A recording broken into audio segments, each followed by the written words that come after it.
Children's Hospital, now the Philippine Children's Medical Center in Quezon City.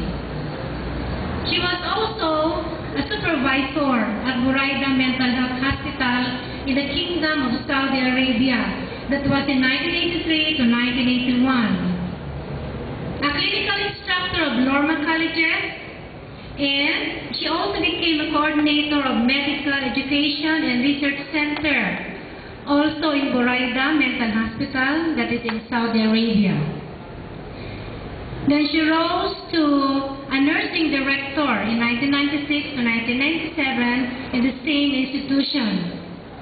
At present, she is the chief nurse of a tertiary hospital in La Union, and that is La Union Medical Center. So without much ado, may I present to you Ma'am Geraldine T. Posadas.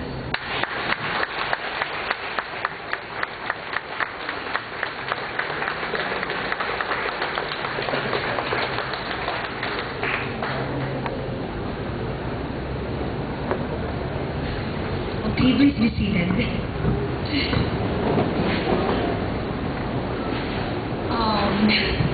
It's nice to be here for the first time. Pero actually po, this is the second time that Mrs. Lilia Carpizo has extended me the invitation to be the guest speaker for this, very solemn and very meaningful ceremony, your cupping and candle lighting ceremony.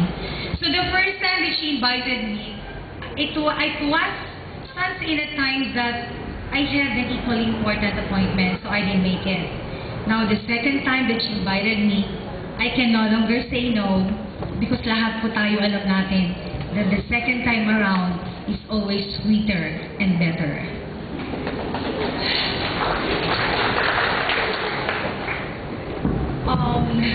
Actually, from the National University officers, the most popular to me actually is the good-looking Mr. Arastia.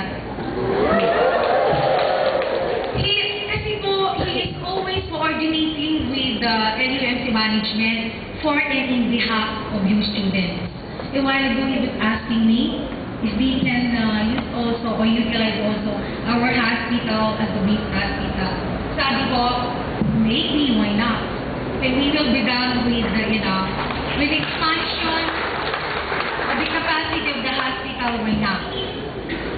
So, allow me also to greet and acknowledge the presence of some of your administrative officers and the Chief Executive Officer in the person of Mr. Chidoro Ocampo, to the Vice President